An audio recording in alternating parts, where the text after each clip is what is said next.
Kamoro moro mantie jano marel tiene utino maber mana kaka nanyisi wadhi nyime kod kuku mar wach mabeni kelni kod Jeff Lumbaka. Utino makawuono weche mwadwa rango achiel kachiel en weche go makelo oganda kanyakla kabende weche moyiero mar 2017 kabende wach mwadwa rango malong'o en wach moro mabende notimore nyocha mano wuok tich mano ka jong'anyo go mag kod no nyima pieces go mag IBC kendo ka obila no dwa tiyo kod teko mang'eny miwuoro ke jong'anyo machalo kamano. Magi gin weche mwadwa rango achiel kachiel mondo wang'e to bende ne en gima ne dwarore mondo ti kod teko machalo kamano ero kaka bende wanyalo kelo oganda kanyakla mago duto biro ni kawuok kendo TV kod Jeff Lumbaka rwaki studio. Ero kamano Jatelo mos oganda wa inigi nyingi kod kaunti mari tinde bet ka gisegwaro ni matin. Iluonga ni Duku Thomas aodu yiro ko kaka dala mar Ogonja Siaya County. Yes. Ero kamano inya wuod Nyagera rwaki studio wa kendo ageno ni ichopo maber wan bende wagwero kamano kuom kaw thuolo mari mar chopo. Wuod Nyagera gima dwani mondo wachak gore ne waneno ka weche mag siasa dwadhi maliet miwuoro ka wachimo yiero mar higa manyien. In kaka jatelo mabende jasiasa jatelo ng'ama duong' ineno wach ni mane? Sani kore en sa competition. Yes. So pinto nyaka charge. To nego charge mana iwei maber. Ko nego charge yo marach. To charging maro bendo nego bed charging man is within the good laws of this country. Yes. Gimomiyo magi timore kata gimomiyo neno ka koko bro wuok en institutions ma wa okuti. Ne wa create offices mar has constitutional mandate. Pod luoro mane nitie dire moicha pod nenre nitie. You see, you are allowed to consult. To koni gibed brainwashed. So, your motel on institutions might disappoint this country. Yes. And Pinma or respect institutions will not go anywhere. The president is overwhelmed. This a man, Manyaka Beni, Odwan Mondo Pin, and give vision for the country, and give cabinet to chair, and give visitors also to meet. Yes. Kakoro institutions wapodri ito nyaka consult kode. To gin joma yier on a basis ne gin joma oromo kuonde ma gintiego. Then they don't need to be there. So problem one go and our institutions emo failure. To kwade ka kwade ni there was no need at all to create these constitutional offices. Ngimagi joma omiyo Kenya korudhier has no money. Any ordinary person will tell you that there is no money in this country. Pesa ni joma ten kabisa. Joma Kenya pidhe man go pesa. Yes. To joma tiyo matek mondo Kenya obed gi chiemo to onge pesa. Yes. Awinjo maber wuod Nyagera jo kai wacho ni duone opogore programa wan gode maduoko wachien. Kendo ma Indian wacho mabende isiko mana kai yogi kinde wacho ni joma bende oketi mondo otel ne duonde gi ok ter piny mar Kenya yo makare. Wuod Nyagera nyocha waneno ka nitiere weche gi mag ng'anyo mamuol, peaceful demonstrations. Ageno ni ma nitiere pend chiki. In kaka ng'ama olony chiki nyiso ni to wach nyiri mar peaceful demonstration be entiere chik. Ing'e na adwa na wuok kaka jatim nonro. Yes. Ing'e ni chik oko keti for free. To sama idhi demonstration. Yes. Bende kone gitime excessive. Mane gima chik dwaro. To police bende kuyieni mondo owitia gas ka jobed piny. Mane gima nie chik. Omiyo Kenya kae ng'ama should now be blamed. That was very good parliament. Yes. Ng'ama ne obeno so be summoned. Nyoro and the county boss mar Nairobi. Nikech gigi nya timore in his presence. Yes. To ene ng'ama nyalo kuyo joka. I will tell you diere moro ne wani demonstration kawagoyo no reform no election Kamkunji. Yeah. And Onyego was the deputy PP on Nairobi. The late Kianda was the PP on Nairobi. Kianda nering ogandege Maland was ordering Onyego mondo disperse wa. But Onyego knew no kopo no disperse aimlessly. He may provoke a situation that he cannot bring under control. Yes. And so he refused. He dealt with us very diplomatically. Bunya kochopo diambo, bwa bende na hayo. So Jowama has opportunity to go and maintain peace at this process. Nyaka yier ng'ano mowinjore kendo ng'ano man gi lony nikech ji polise mondigo duto kik iwe ni giduto giriek kendo kik iwe ni giduto girom. That's why nitie ng'ama iluongo no the boss. Apart from Kianda, there are also CPDs. One go CS mabendo telo ni kikosi ka kikosi. And gimarachi ke Kenya, any sama demonstration work, so there is a mix-up of police, of the discipline forces. Ngamonge handle raia in police ma regular. Ngamiluongo no General Service Unit, and ngamoni go be nigolo as a matter of last resort. The situation now may go out of hand. Is when now they are supposed to be brought. Yes. Nikicheni ngama kabiro to kamodonje dwaga ne lengthy kataka kukonti. Because he comes now with no manners. That's why iluonga nifanya fujo wana. And that's why in most occasion inwanka kuondema our life as a country is threatened. Inwanka gine momegi the position of God. Because there is a level of training that they have that the regular police do not have. The administration police mabende sani operate under Kenya Police Service. Bende cannot just be allowed to operate in isolation.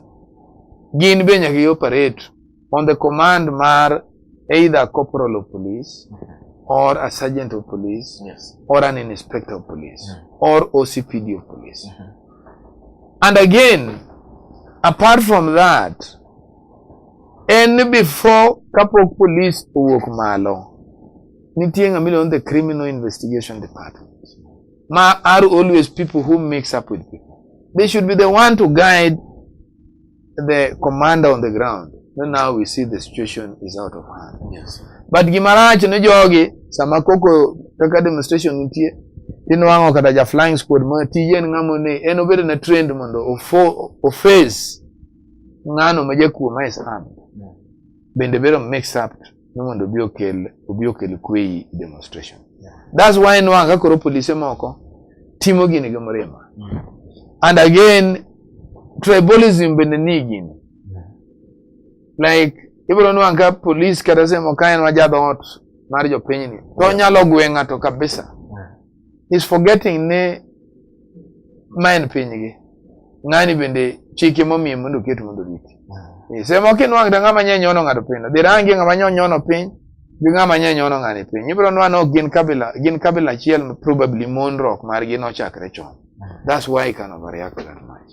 So we must distinguish nika in a civil servant you belong to this country, and that's why winjo ka ngisi nitie joma Kenya pidho makoro chayo Kenya gichayo nyaka jomomiyo they are surviving. There has to be a way on how situations are handled.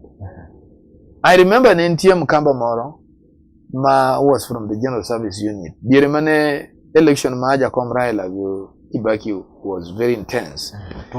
Yeah, he dealt with the people very well in Mathare. And actually NJ Mkamba, and he dealt with the people very well. And people didn't actually agitate more. So anakwayo ni our institutions must be people who respect the law.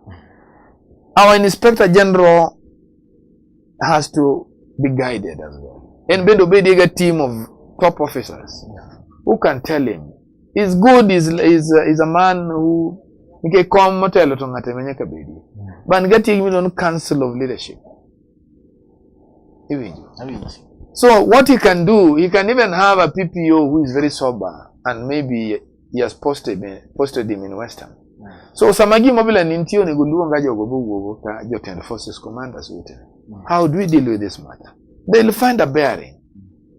And gimabende nyakwa yere, whenever there is a call, institutions must share this as a national issue and give in to the demand major pain.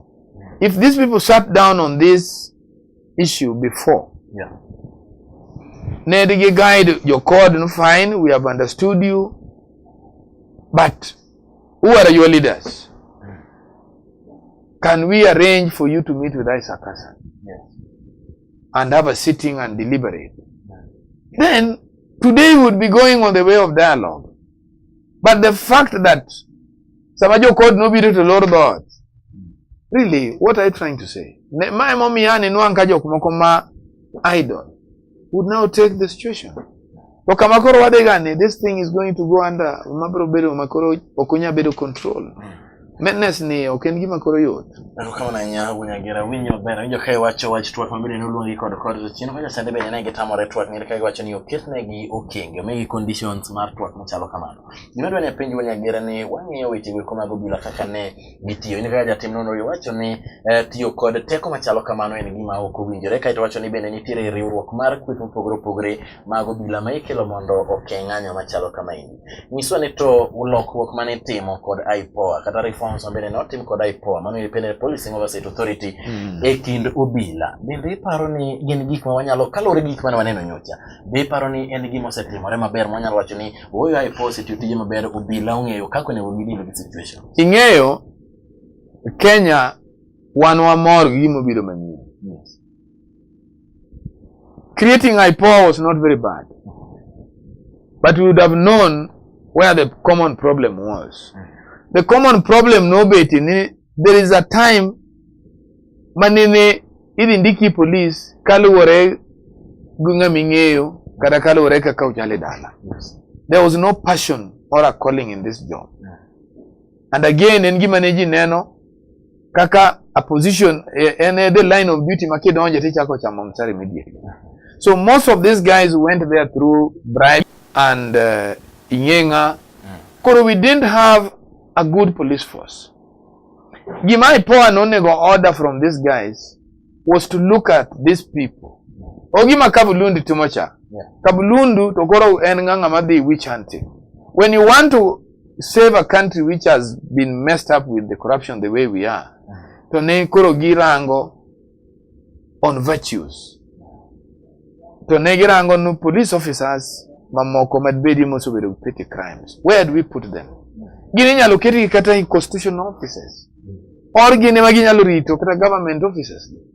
So koro jomondik manyien ma have been trained well to deal with the life of the people, to deal with the welfare of this country. Makoro gidonji tini with the passion. Them they would now be given duties kaka makori nano madhi kwench madhi tieko koko kaka manyoro marodia. Because one kata first world countries which we always see in the TV.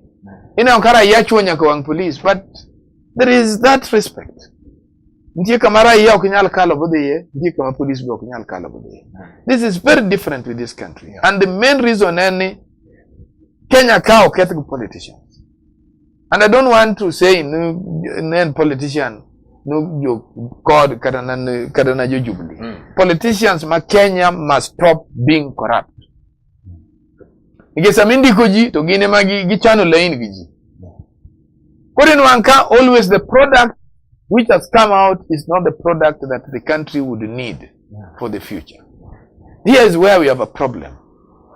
Emomeo gimina noni Mia would challenge Boynet. Yes. Kapo kwa dikata yara poa. I would challenge Boynet. Oluong commanders mage. Orang police must be very disciplined. Mage joma onyalo chako build for the future of this country. Kijani inu angokita na police ji. Moga even driving slick cars that their salary does not match. So they are part of the corruption. You understand? But you see, Ngato Bilano, he can still remain a policeman. But now, Negomai Pingo Gubonde, Mako Mako Ngatipenti Mako Ngani now. That is the way you shape up a country. Koro, Jogi, they don't deal with what they go and learn. We take a lot of money training these officers. But Kagidi Kucha, they don't have a change of heart.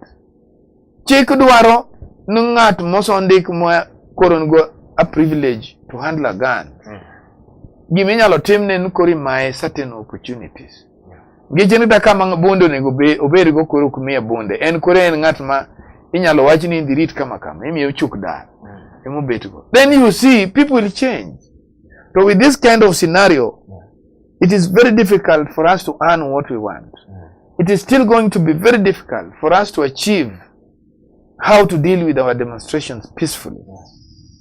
Raia bende nyaka ng'e ni they cannot push beyond what they should do, because demonstration is to send a message that indeed watamre gini, but don't overdo it to the extent that makoro the armed officer nini kionga majaku kanga madwa mayo ng'ato gire.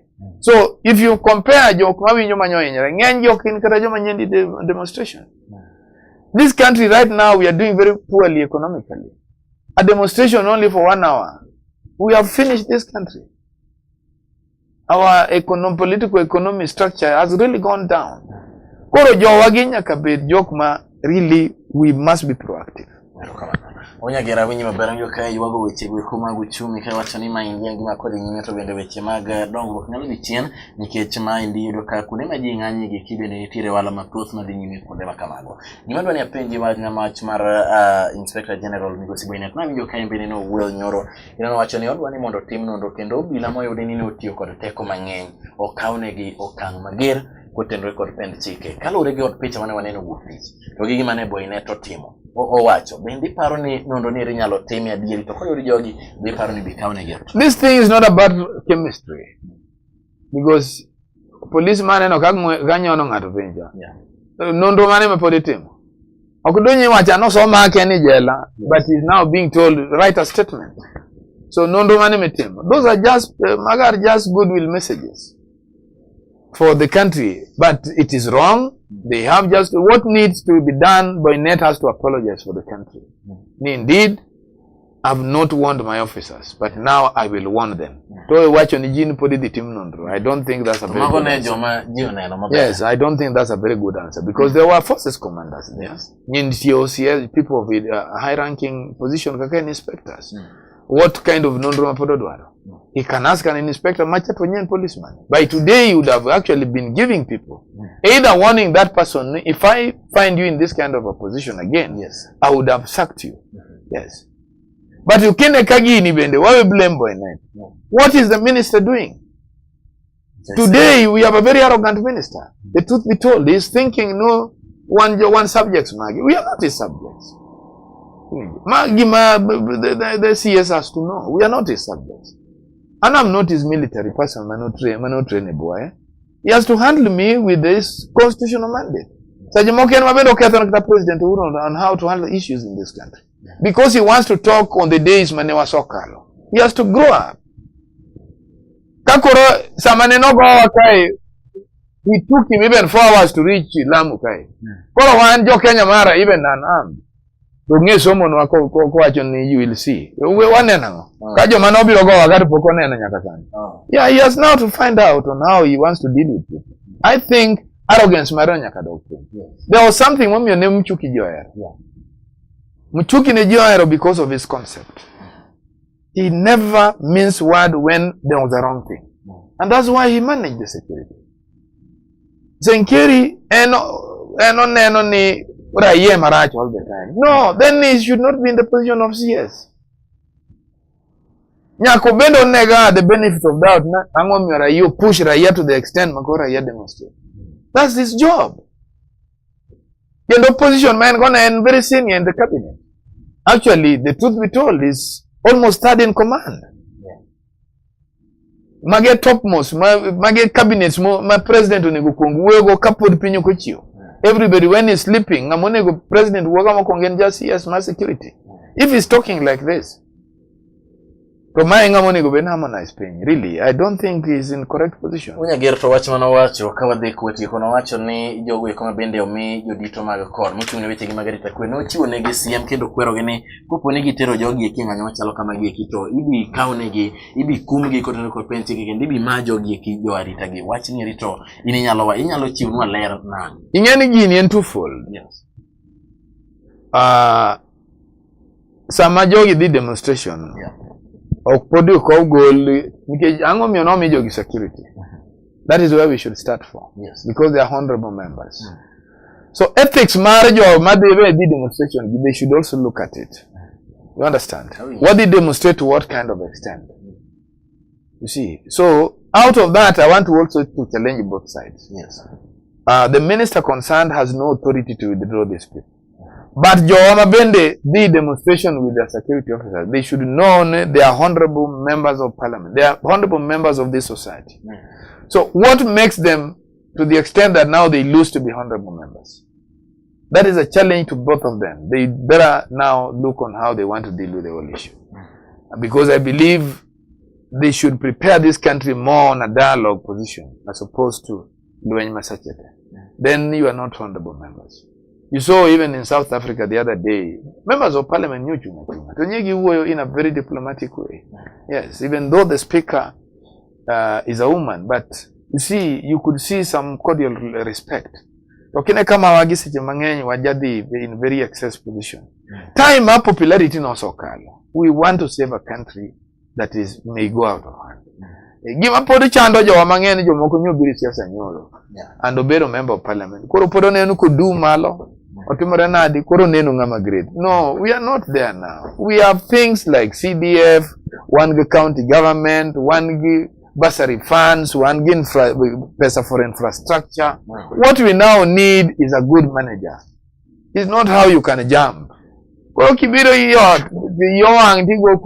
know, it is wrong. Karana insani kidhiyo dijef to idonjo to nyathini yocha kogoko. Kiburu luongo mengen no. Take this girl away. Nyalo dinoni na marach kobe. You see, there are things that actually we should. I really like it. The way Manyora elo the tobet thing. The way Manyoro wetangulo the tobet thing. But you have an opportunity to address the congregation. Yes. Kigibet you may excessive with words, which actually may look provocative. When the demonstrations be like, who do we want to listen? We want to listen to Raila Momio, Raila is the leader. Let Raila talk. Let Kalonzo talk. Let Wetangula talk. We call it a day. What were they catch? I mean, one can in the time you waste. Bukatana Raila Maduo, Major Kenya doing you do on the Koroku. Why watch your channel that you connect with any with Tiagas, Najoma demonstrate peacefully. Gata Jomangani, Yoruku, bit man a pain. When so Nekarekan, they give it a bit of penny Kamachamangi wait man at Timore. Neo can give a carry on your baggy. Inyo, Gimanyaka, Yobungo, the obey pain for the jog. Ne Chikinyaka Kala, there should never be a live bullet. Sayama police, not a live bullet. Yes. They will be made accountable. And it should not be a police officer. It should be the Kenya Police Service. We should be made responsible. Yes. Tear gas, magar soft ways on how to quench demonstration. Rubber bullets, those are things which are allowed all over around the world. But demonstration, if you can't arrest him, then just guide him on how he can live the same. Yes. Katabe na jakuo. Man go bonde bo wito bonde pen. Chiku kuiye ni mundi nege. Manjoma nwaneno kao go badigi pen mo tingo badigi malo joma no go chongi joma no senyo to podego kikamano en ketho ratiro. Mano makosa. Kata na en motimo gino no, he knows he's making mistake. But you see, we can't live in a country where we want to punish people every day. What I'm saying, the Inspector General has to call in a committee. Yes. Mondo kongo rang ntie police moko mare still in excessive position. Joma excessive your work chien mondo tergi for refresher course. Mondo music how to deal with the people. And again, mixing up Marika General Service Unit Tero in the first row mother war and is wrong. Yes. Wachini mugi kado penjo ma very direct na to one kaka jokod kaka gidhiniri bene paro ni yo magiluwa ni en yo maratiro mar goloko IDC mana ikoso hoyo matin county ingeyo you token the constitution, but you see now what they are trying to put.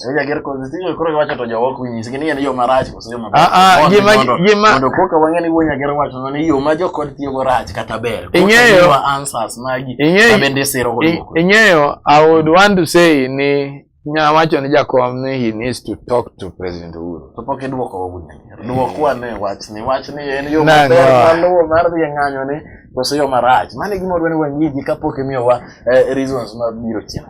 Nganyo to kalore gi gik ma osetimore To ng'anya, I think is the result. Iwinjo Jeff? Iwinjo Jeff? En a bit technical. Yes. En a bit technical in the sense ni ipenjo ma jokodo sode bong'anyo. You see, I wish you were asking me this thing. Kapogidi. I would have given a very good answer. But right now, Karaka wacho ni ng'anyo ber. But they have already done it. Yeah. The damage is already caused. Yes. Mane gima nyalo advice. The only thing manyalo wacho, and gini be na wacho, nitie seche moko, if we really recognize Raila as a leader, yes, adier, then wacho we keto condition Raila nyaka de ng'ane ka diro mugo. Uhuru be keto condition samoro mo Raila nyaka de ng'ane. Girom jariyo.